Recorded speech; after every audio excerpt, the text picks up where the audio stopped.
I'm Kathy Maxwell. I'm Nathan Maxwell, And welcome to the Good Faith Bible Study Podcast, where we'll offer a few additional insights about the Bible study lessons from Good Faith Magazine. Get the magazine and learn more at goodfaithmedia.org.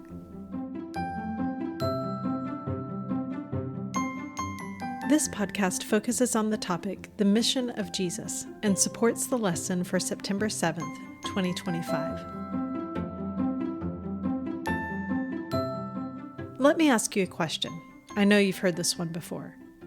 What would Jesus do? We've heard it so many times that it's kind of turned into a cliche, but it's a valid question. And more than that, for followers of Jesus, it's the essential question. What would Jesus do? What would Jesus do at the border? What would Jesus do in our prisons, in our schools, in our neighborhoods? How can we be about the work of Jesus? What's a distraction to us, and what work is ours to do?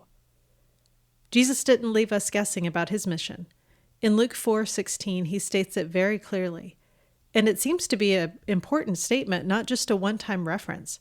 This mission statement is repeated in Luke 7:22, as we mentioned in this week's lesson, and then later it's repeated again in Acts 10:35. When Scripture keeps repeating something, we should probably pay close attention. I've been thinking about mission statements lately. They're not blueprints with every detail mapped out, but they do name what you're about. And maybe that's part of how the Spirit uses these words across the century, first in Isaiah's time, and then in Jesus' time, and now in our own day. Let's take a look at Isaiah's time first.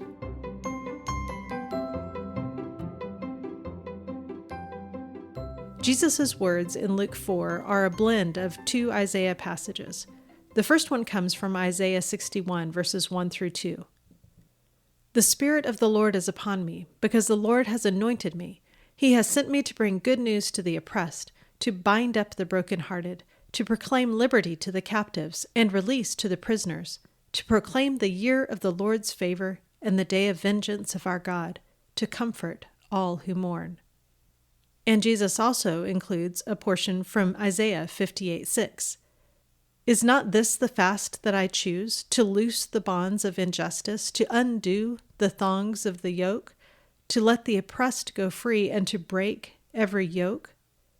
These prophetic words were first spoken to a people who suffered through the Babylonian exile. For them, these images brought hope. Things might look bad now, God seems to say. Right now, it might look like evil has won, that there's no way out except to fight the enemy with our own brutal weapons. Things might look bad now, but in the end, God will rescue God's people. These prophecies give hope for the future.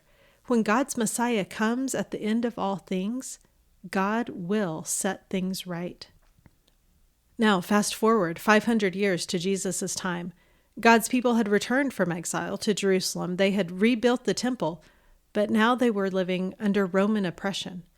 During the first century, tensions were rising between the Romans and the Jews, and within a generation of Jesus' ministry, there would be a great revolt, and the Jerusalem temple would be destroyed. Luke probably writes down his gospel story with this horror fresh in his memory. Luke and his audience were living through a time when their political and social worlds were being torn apart. They knew fear and uncertainty and the violence of war. So when Luke's audience hears Jesus' words, "Today this scripture has been fulfilled in your hearing," well, these words land with power. In Jesus' own life and ministry, God has already started setting things right.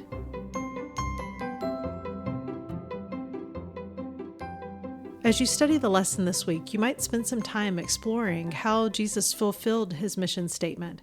We have time just for a couple of examples here, and I'm going to stick with the Gospel of Luke and the book of Acts, the two books from the New Testament written by Luke. Jesus taught his followers to bring literal, physical good news to the poor and the oppressed.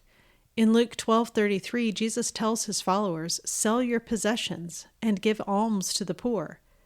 Before telling a parable, Jesus teaches, "But when you give a banquet, invite the poor, the crippled, the lame, and the blind in Luke 14:13. And in Acts 2:44 through 45, taking care of the poor is one of the first markers of the community of people following Jesus. All who believed were together and had all things in common, Luke writes. They would sell their possessions and goods and distribute the proceeds to all, as any had need. Jesus brings spiritual sight to those with blind hearts, but he also heals the physically blind. Saul, who's also called Paul, is a great example from Acts 9. As Saul heads to Damascus to arrest the followers of Jesus, he is sure that his spiritual sight is clear. These troublemakers must be stopped before they can spread any more lies about this crucified Jesus. On the way to Damascus, though, Saul loses his physical sight when he meets Jesus on the way. Saul is led into Damascus by the hand, and for 3 days he can't see. And it's during those days of physical blindness that Paul has his spiritual sight corrected. He sees clearly that Jesus is God's promised Messiah, and the story ends with Saul's physical sight being restored as well. This is the pattern. In Jesus' ministry, care for the spiritual and the physical go hand in hand. And we learn another important connection from the Gospel of Luke in the book of Acts. We learn that the ministry of Jesus and the ministry of Jesus' followers is one and the same. Jesus' mission becomes our mission. As you study the Bible study this week, we continue to hear this ancient prophecy in 2 keys. On the one hand, words of future hope. Things might look impossible and hopeless now, but in the end, God will set all things right. And on the other hand, and at the same time, these are words that call us to action right now, to work alongside Jesus' work in the world. Now, for me at least, it can be tempting to make this work purely spiritual. Pray, teach, encourage, and please hear me say that this is good and sacred work. But the work of Jesus was not just spiritual. It was also physical and embodied. Jesus fed people, healed people, lifted and shared people's burdens. I recently heard a sermon about trying to find Jesus. The text wasn't this one, it was Matthew 25, the parable of the sheep and the goats. Perhaps when we're looking for Jesus, we should look among the hungry and the thirsty, the naked, the sick, the incarcerated. The preacher suggested, maybe it isn't so much that we bring Jesus to these people. Maybe, instead, they bring Jesus to us. So the question this week, I think, is simple. What would Jesus do? We don't need to look much farther than Luke chapter 4.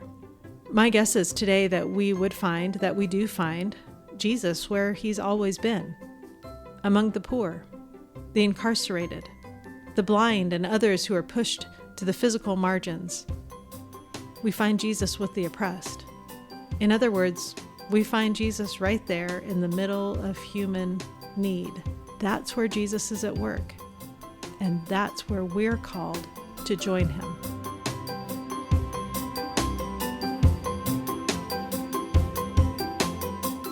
Our podcast music comes from Pond 5.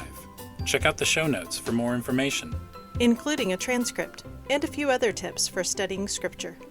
This podcast is produced by Good Faith Media. Learn more at goodfaithmedia.org. There, you can find a wealth of additional resources, including the 12-volume Nurturing Faith Commentary by longtime lesson writer Tony Cartledge. It covers every text for every Sunday in the 3-year cycle of the Revised Common Lectionary.